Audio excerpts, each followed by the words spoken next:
Salah seorang alim ulama legendaris dari ranah Minangkabau adalah Syekh Sulaiman Arasuli. Sosok yang kerap disebut sebagai Inye Canduang itu lahir pada tanggal 10 Desember 1871 di Canduang, Kecamatan Canduang, Kabupaten Agam, Sumatera Barat. Merupakan anak dari pasangan Angku Mudo Muhammad Rasul dan Ibu Siti Buliah.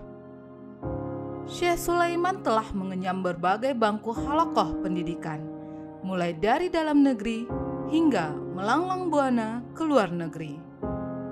Sebelum berusia 10 tahun, ia mendapatkan pendidikan awal dari rumah yang diajarkan oleh ayahnya Angku Mudo Muhammad Rasul, yang merupakan seorang guru agama, ulama di Nagari Canduang. Memasuki usia 10 tahun, Syekh Sulaiman belajar Al-Quran, ilmu tajwid dan tahsin al-qiraat kepada seorang guru, yaitu Syekh Abdurrahman. Tak puas sampai di situ, pendidikannya dilanjutkan dengan belajar membaca dan menulis huruf Latin bersama sahabatnya, yaitu Angku Intan Nagari, seorang anak dari Tuanku Lareh Canduang. Belajar agama dan berbagai kajian kitab kuning selama 20 tahun tidak membuat Syekh Sulaiman merasa puas. Baginya, belajar itu adalah pendidikan seumur hidup yang harus ditempuh selama ruh masih dikandung badan, saat tenaga dan pikiran masih bergairah mencari dan menemukan ilmu yang diamalkan. Syekh Sulaiman muda kemudian menjejakkan kaki untuk menempuh pendidikannya hingga ke luar negeri. Ia menempuh pendidikan ke Mekah pada tahun 1903. Syekh Sulaiman berangkat ke Tanah Suci dalam rangka menunaikan ibadah haji, sekaligus mendalami ilmu pengetahuan keagamaan. Selama berada di Mekah, Syekh Sulaiman belajar kepada beberapa ulama yang termasyhur di masa itu. Di antaranya adalah Syekh Ahmad Khatib Al-Minangkabawi, Syekh Nawawi Al-Bantani, Syekh Mutar Al-Torid, Syekh Said Umar Bajanid, Syekh Syahid Babasil Al-Yamani, dan lain sebagainya. Sepulangnya dari rantau pada tahun 1907, ia langsung menapakkan kakinya di nagari tercinta, yaitu Nagari Canduang. Saat itu, suasana Indonesia masih dalam naungan belenggu penjajahan Belanda. Beliau mendengar berbagai berita tentang kelakuan dan sikap penjajah di bumi Minangkabau khususnya dan di Indonesia umumnya. Sekembali dari Mekah inilah, gelar Syekh mulai melekat pada sosok Sulaiman Arasuli, yang merupakan gelar kehormatan bagi orang yang paham dan ahli dalam ilmu agama. Syekh Sulaiman Arasuli sendiri merupakan seorang yang tidak mau diam bila berada dalam tekanan, apalagi penjajahan. Terdapat berbagai jejak perjuangan yang telah dirintisnya sejak masa penjajahan dan zaman kemerdekaan, bahkan masih ada jejaknya sampai saat ini. Perjuangan pertama Syekh Sulaiman Arasuli dalam ranah pendidikan adalah dengan mendirikan sebuah surau yang bernama Surau Baru dan dipimpin oleh dirinya. Ia mengadakan pengajaran dengan sistem halakoh, merupakan cikal bakal berdirinya Madrasah Tarbiyah Islamiyah atau MTI Canduang. Pada tahun 1915, Syekh Sulaiman kemudian terpilih dan diangkat secara resmi sebagai Qadhi di Nagari Canduang karena keilmuannya yang dikenal mumpuni di bidang keagamaan. Kemudian ia dipilih menjadi Ketua Sarekat Islam untuk anak cabang Canduang Baso di tahun 1917. Setelah itu, Syekh Sulaiman mendirikan organisasi Ittihadul Ulama Minangkabau pada tahun 1921 sampai 1928 dengan Syekh Haji Abbas Ladang Laweh dan Syekh Muhammad Jamil Jaho. Organisasi ini sebagai wadah bagi ulama-ulama Sunniyah Al-Syafiyah. Sebuah lompatan besar dilakukan Inyak Canduang dengan membangun dan mendirikan At-Tarbiyah, sebuah lembaga pendidikan yang kemudian dikenal dengan Madrasah Tarbiyah Islamiyah atau MTI Canduang, yang diresmikan pada tanggal 5 Mei 1928. Lalu, pada tanggal 20 Mei 1930, At-Tarbiyah berubah menjadi Persatuan Tarbiyah Islamiyah atau PERTI. At-Tarbiyah yang telah menjelma menjadi PERTI merupakan ide besarnya Syekh Sulaiman Ar-Rasuli untuk menghimpun MTI-MTI yang ada agar bergerak lebih cepat dan berusaha untuk semakin maju. Pada tahun 1930, Syekh Sulaiman bersama Anwar Sultan Saidi dan beberapa sahabat pedagang memprakarsai berdirinya Bank Nasional di Bukit Tinggi. Beliau juga memiliki saham pada bank tersebut. Syekh Sulaiman juga merupakan seorang yang peduli terhadap lingkungan masyarakat sekitar.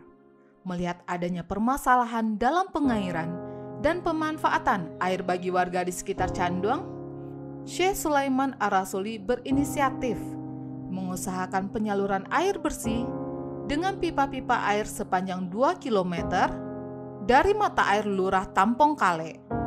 Air yang dialirkan ini dimanfaatkan oleh masyarakat dan santri MTI Canduang.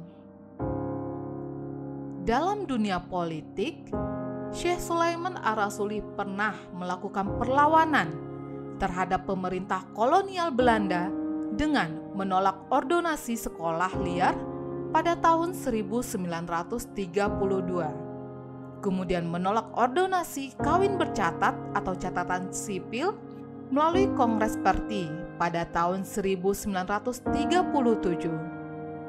Inyak Canduang juga menentang politik bumi hangus kolonial pada tahun 1942. Pada tahun 1942, saat masa penjajahan Jepang, Syekh Sulaiman mendirikan Majelis Islam Tinggi Minangkabau dan langsung menjadi ketua di kala itu. Dia ikut menghadiri rapat besar ulama Islam Sumatera Malaya di Singapura dan maju sebagai utusan MITM. Andil besar juga tampak dari usahanya memperkokoh kerukunan internal ulama dan umat Islam di Minangkabau, terutama saat munculnya fraksi kelompok ulama yang disebut kaum tua dan kaum muda. Inyak Canduang tampil sebagai penengah dan menjadi penghubung untuk keduanya. Setelah proklamasi kemerdekaan, pada tanggal 22 November 1945, PERTI mengembangkan fungsi lainnya menjadi partai politik dengan nama Partai Islam PERTI. Dalam rangka memenuhi maklumat Wakil Presiden Republik Indonesia Dr. Muhammad Hatta nomor 10 pada tanggal 3 November 1945, yaitu untuk mendirikan partai-partai politik sebagai wadah penyalur aspirasi rakyat. Syekh Sulaiman Ar-Rasuli ditetapkan sebagai penasehat tertinggi partai ini. Lalu, untuk menyikapi agresi militer Belanda I, pada tanggal 25 dan 26 Juli 1947, di Bukit Tinggi secara cepat muncul reaksi para ulama untuk mengadakan pertemuan. Pertemuan ini mengundang para ulama Mubalik, Datua, dan Ninyak Mamak Minangkabau.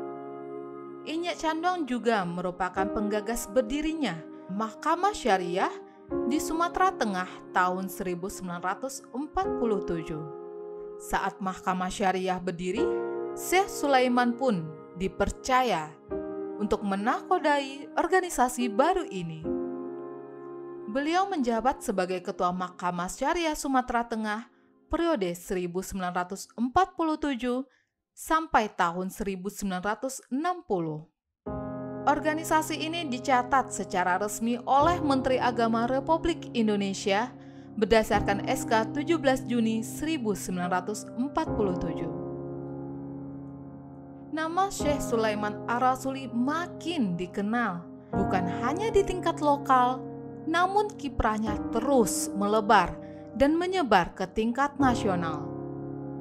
Syekh Sulaiman diangkat menjadi penasehat gubernur Sumatera Tengah pada tahun 1948. Ia telah menjadi tokoh penting yang diperhitungkan oleh para pejabat pusat. Syekh Sulaiman menginisiasi pelaksanaan Kongres Urang Tigo Jinih pada tahun 1954 di Bukit Tinggi. Ia menggagas kongres 3 kelompok masyarakat yang dihormati di ranah Minang, yaitu Niniak Mama, alim ulama, dan Jadiak Pandai, yaitu tokoh adat, tokoh agama, dan tokoh pemikir. Kongres 1954 ini bertujuan untuk menyatukan para tokoh demi memajukan nagari. Acara dihadiri oleh tokoh adat, Niniak Mama, alim ulama, dan cendekiawan Minangkabau. Pada pemilihan umum pertama tahun 1955, Syekh Sulaiman Ar-Rasuli terpilih menjadi anggota konstituante. Ia diusung oleh Partai Islam Perti yang telah dibesarkan sedari awal. Banyak orang Minang yang menjadi wakil konstituante dari Sumatera Tengah, dan salah satunya adalah Inye Canduang. Sidang pertama dibuka pada tanggal 10 November 1956 di Bandung. Syekh Sulaiman Ar-Rasuli pun ditetapkan sebagai ketua sidang pertama konstituante tersebut. Syekh Sulaiman Ar-Rasuli telah menjalani hidupnya dengan mengabdi sepanjang hari, belajar sepanjang hayat.